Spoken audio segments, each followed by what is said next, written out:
Hello friends.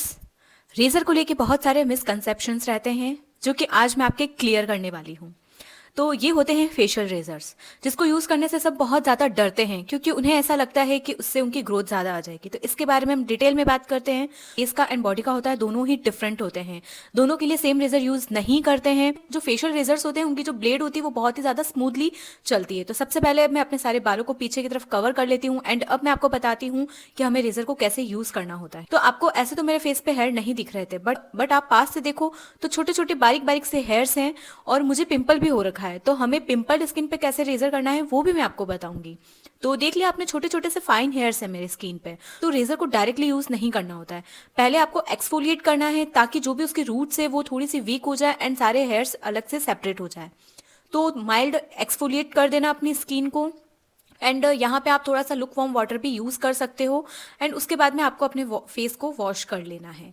Then अब हम use करेंगे फेशियल रेजर। तो रेजर यूज़ करने के लिए उससे पहले आपको अपने फेस पे एक थिक लेयर लगानी होती है ताकि आपका जो रेजर है वो स्मूथली चले। तो आप फेस वॉश यूज़ कर सकते हो, कोई भी जेल यूज़ कर सकते हो या फिर आप कोई फेशियल ऑयल यूज़ कर सकते हो। तो रेजर की यूज़ करने की डायरेक्शन होती है, सीधे यूज़ नहीं करना है, बहुत ज़्यादा ऊपर ले जाके यूज़ नहीं करना है, कुछ इस तरीके से यूज़ करना है एंड स्किन को स्ट्रेच कर लेना ताकि कोई भी कट ना लगे। एंड ऑलवेज रेजर जो है अच्छी क्वालिटी का यूज़ करना। अगर आप कोई चीप या सस्ता रेजर यूज़ करोगे तो देखो आपको उससे कट लग सकता है, तो थोड़ा सा इन्वेस्ट तो आप इस पर कर ही सकते हो। तो इस तरह से स्ट्रेच करके आपको हेयर्स को हटाने हैं। तो फेशियल रेजर से हमारी जो हेयर ग्रोथ है वो ज़्यादा नहीं होती है, ग्रोथ जल्दी आती है बट ग्रोथ बढ़ती नहीं है। जिस तरह का आपका हेयर्स का टेक्सचर होगा, अगर आपके हेयर ऑलरेडी थिक है, बहुत ज़्यादा ग्रोथ है, तो उसके बाद में जो आपके हेयर आएंगे वो वैसे ही आएंगे, वो थिक ही आएंगे। रेजर से हेयर ग्रोथ में कोई भी थिकनेस नहीं आती है। तो ये जो मिसकंसेप्शन है ये बिल्कुल गलत है। फेशियल रेजर से हेयर ग्रोथ बढ़ती नहीं है और थिक नहीं होती, जैसी आपकी ग्रोथ होगी वैसी आएगी। बट ये जो रूल है ये बॉडी पे नहीं अप्लाई होता है क्योंकि मुझे ऐसा लगता है कि जो हमारे बॉडी हेयर होते हैं वो फेस हेयर की कंपैरिजन में थोड़े थिक होते हैं।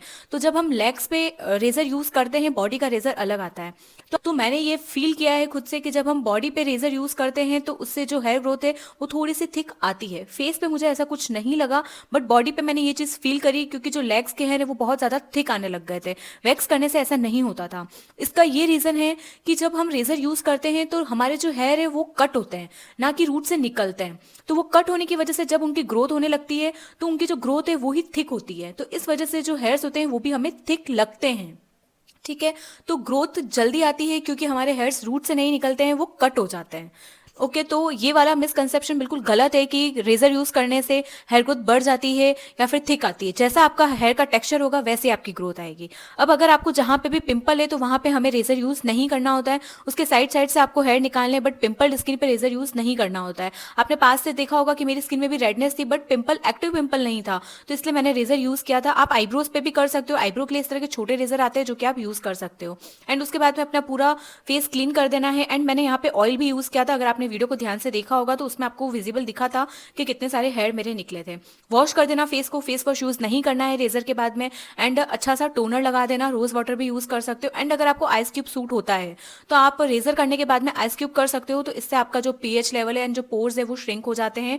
एंड उसके बाद में आपको मॉइस्चराइजर पक्के से लगाना है, मॉइस्चराइजर को नहीं भूलना है। एंड हो सके तो आप जो ये रेजर है ये रात के टाइम पे करना। एंड उसके बाद में कोई भी एक्टिव प्रोडक्ट आपको यूज नहीं करने हैं, like vitamin C, hyaluronic acid, salicylic acid, ऐसा कुछ भी यूज नहीं करना है। अपने रेजर को ऑलवेज क्लीन करके रखा करो, 2 से 3 या 4 बार आप उसी रेजर को यूज कर सकते हो, बट अच्छे से क्लीन करके रखना है। और इसको कभी गलती से भी अपने फेस पे यूज मत कर लेना। जो बॉडी के लिए है उसे बॉडी पे ही यूज करो, तो उसका अच्छा और सही रिजल्ट आपको मिलता है। तो आई होप अब आपको कोई भी डाउट्स नहीं होंगे फेशियल रेजर को लेके। देखो, मैं तो यही बोलूंगी कि अगर फाइन हेयर है, बहुत ज्यादा नहीं दिखते हैं, तो रेजर यूज मत करो। क्योंकि एक बार आप रेजर यूज कर लोगे ना तो आपको वो क्लीन स्किन, फिर उस पर हेयर आ जाएंगे तो वो आपको अच्छे नहीं लगेंगे, फिर आपको बार बार उसे हटाने ही पड़ेंगे। मैं मंथ में 2 बार ये वाला प्रोसेस फॉलो करती हूँ। सो या अगर आपको फाइन हेयर है तो आप उसे वैसे ही रहने दो, बट अगर आप मेकअप करते हो या फिर आपको कोई स्किन केयर सूट नहीं करता है, उसका रिजल्ट नहीं दिखता है, तब आप रेजर यूज करोगे तो आपके जो स्किन केयर प्रोडक्ट्स आप यूज करोगे वो बहुत ही जल्दी आपको रिजल्ट देते हैं। तो बस यही था, आप रेजर यूज कर भी सकते हो। बॉडी पे मुझे इसका जो रिजल्ट कैसा मिला था वो तो मैंने आपको बता ही दिया था। तो बॉडी पे मैं रेजर यूज करना प्रीफर नहीं करती हूँ, बट या फेस के लिए मुझे रेजर सबसे सही एंड सेफ तरीका लगता है हेयर